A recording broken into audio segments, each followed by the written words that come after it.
Hello everyone. In today's lecture, we are going to continue our discussion on the topic of conditionals. Notice that new slides have been posted for today's lecture. I'll not be going through those.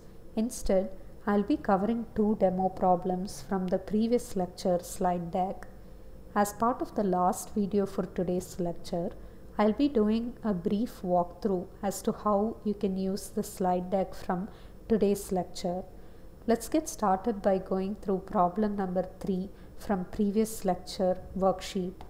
I hope all of you got a chance to go through this problem on your own. We have two function definitions here. The first one is for function f, the second one is for function g. Then you have the function call for f function. Let's get started by marking off blocks of code. The very first block of code that I'm going to mark off is for the function definition itself. Recall that I mentioned as part of the previous lecture that it is better to mark off the blocks of code which occur at the same level of indentation before proceeding to mark off the blocks of code which are at the next level of indentation. Let me show you why that is the case. The next block of code that I'm going to mark off is for the if condition, which is evaluating if z is greater than x. Once I'm done with marking off the block corresponding to this if condition, I'm going to mark off the block of code which is for the elif that's part of the same conditional. How can I say the elif here is part of the same conditional? That's because the if and elif line up in terms of their level of indentation. This is how you can identify all the parts of a given conditional. Let me mark off the block of code for elif here.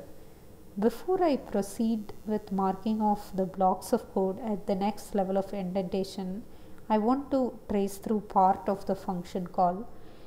Observe that the variables x, y and z are initialized with values of 1, 2 and 3. The if condition here is evaluating if z is greater than x, 3 is greater than 1. So this particular Boolean expression is going to evaluate to true.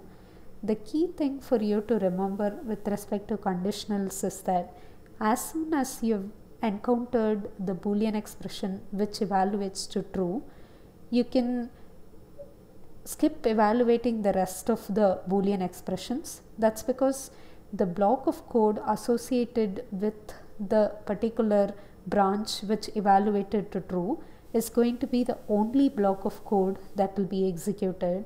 Since this if condition evaluated to true, we don't have to worry at all about the block of code within the elif, which is part of the same conditional. So we can skip marking of the sub blocks of code within the elif block of code here. Let me mark off the sub blocks of code within the if block. We have another conditional which is evaluating if z is equal to x plus y. After that, we have another conditional which is evaluating if x is equal to y. That particular conditional includes an else. How do I know that this else is paired up with this if? That's because they both line up in terms of indentation. Let me finish marking off this else block here and then we'll start tracing through the rest of the function call. I'm going to write the output on the right hand side here. So the first line that will get executed within the if block is the print function call for displaying a. So I'm going to add a to the output. Let's evaluate the next Boolean expression which is checking z equal to x plus y, 3 equal to 1 plus 2, 3 is equal to 3. So this particular Boolean expression is going to evaluate to true, so we'll be running this block of code. Let me add b and c to the output here. Notice that the next print function call for displaying d is outside the if condition. How can I say that? That's because the if condition and the print function call here line up. So we are going to display D, and this is happening immaterial of whether you executed the block of code within the previous if condition. It turns out that in this case the previous if condition evaluated to true, but even if that particular if condition had evaluated to false, you would have still printed the D. That's because it's outside the if condition. Let's take a look at the next conditional here. How do I know it's the next conditional? That's because we have a new if keyword here. Whenever you have an if keyword, that's a brand new conditional.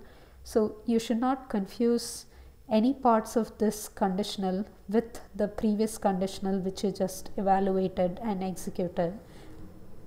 The next conditional here is checking if x is equal to y. 1 is not equal to 2. So this particular Boolean expression is going to evaluate to false. So you will not be running the block of code under the if condition. Since we have an else for this particular conditional, you can feel assured that exactly one branch will get executed. Why is that the case? Even if all of your Boolean expressions evaluate to false, you have the else block that is going to get executed, which is the case here. So we are going to execute the else block, and the else block is going to print G. We are done with the function call execution, so we are going to return back to the place where we called the function. We are not doing anything with the return value. Recall that when you don't return anything from inside the function, the implicit return value is none. We are not doing anything to capture that none in any way. So we are going to proceed with the next line of code, which is the function call for G function. Let me mark off the block of code for the function here. This function is pretty straightforward, and we are going to just print I and J here, and the program execution will be done. The main thing for you to remember with respect to conditionals is that you're going to keep evaluating the Boolean expression in the order in which the conditionals are listed out. You're going to first evaluate the if Boolean expression. If that evaluates to false, you'll be checking if there are any elifs. If there are elifs, you're going to evaluate each of those Boolean expressions in order in which you've listed them as part of your conditional. You'll keep evaluating the Boolean expressions until you hit the very first Boolean expression which evaluates to true, or if you hit an else, assuming that particular conditional has an else defined. So keep in mind that exactly one branch will get executed if else is included as part of the conditional, or it could be possible that no branches get executed if there is no else defined as part of the conditional, assuming that all of the Boolean expressions evaluate to false.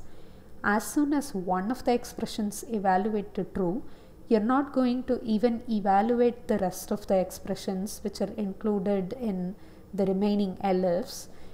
You're going to only run the block of code for the Boolean expression which evaluated to true. I'll wrap up this video here. In the next video, we'll go through demo problem 1.